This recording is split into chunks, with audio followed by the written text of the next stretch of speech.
Yo guys, welcome to a brand new video. In today's video, I'm going to be showing you a Titan Prismatic build that is going to dominate this week's GM. Alright guys, let's get quickly into this. For the Super, Twilight Arsenal, it's going to go very well for this week's GM. If you also want to Thunder Crash, it would also be very well. It would sync better with the Arc Hunger, but for the sake of everything, you don't necessarily need that much Arc because of how much Arc we already have, so I'm using Twilight Arsenal.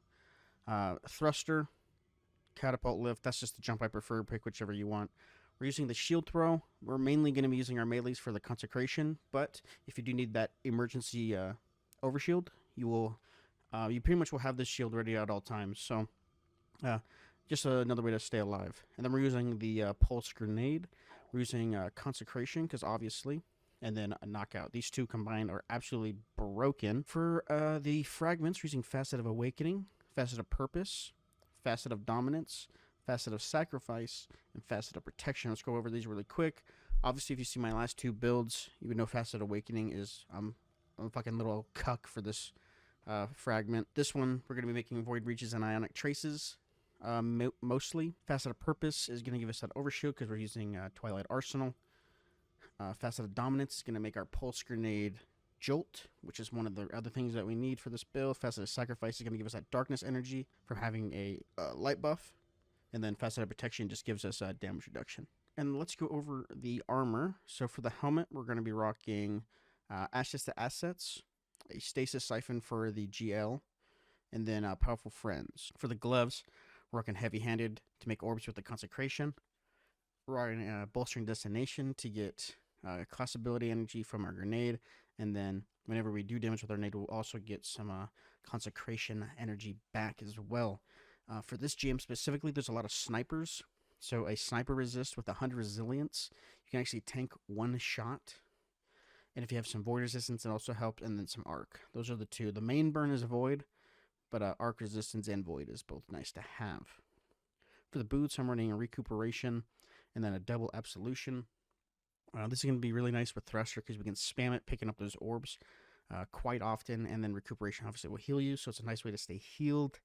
For the mark, I am using the exotic mark, the Stoicism, with Spirit of Inmost Light and Spirit of Armentarium, whatever the fuck.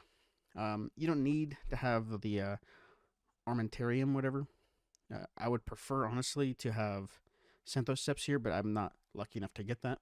But the main thing we actually want here is the Spirit of Inmost Light. You could also just wear the exotic chest piece, Heart of Inmost Light.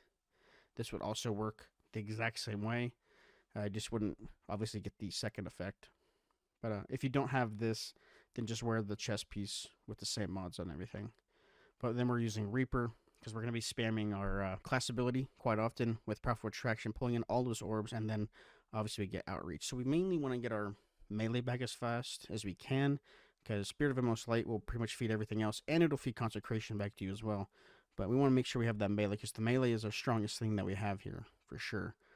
But the other reason we're building into Arc so much, the Arc Hunger modifier, whenever we do damage with Void, it'll build up a bar. And when that bar fills up, we get increased regeneration of all of our abilities.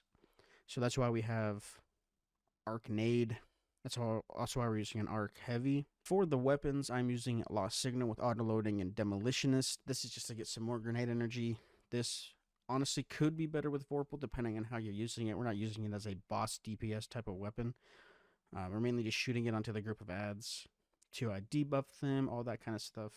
But and we get some of that grenade energy back. This is just what I prefer. You don't have to run this role, but definitely want Autoloading. That'll be very nice. In the gameplay, I wasn't using Doom of Chelchis, but just any scout rifle. This is just one of the... I don't have a lot of energy scout rifles that aren't exotic.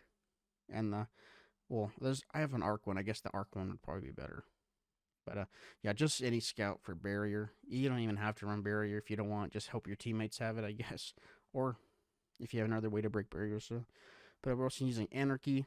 Anarchy absolutely cooks, and it stuns unstops. Alright guys, let's get into this gameplay. It's a bit of a scuffed GM run, but we still get the clear in the end.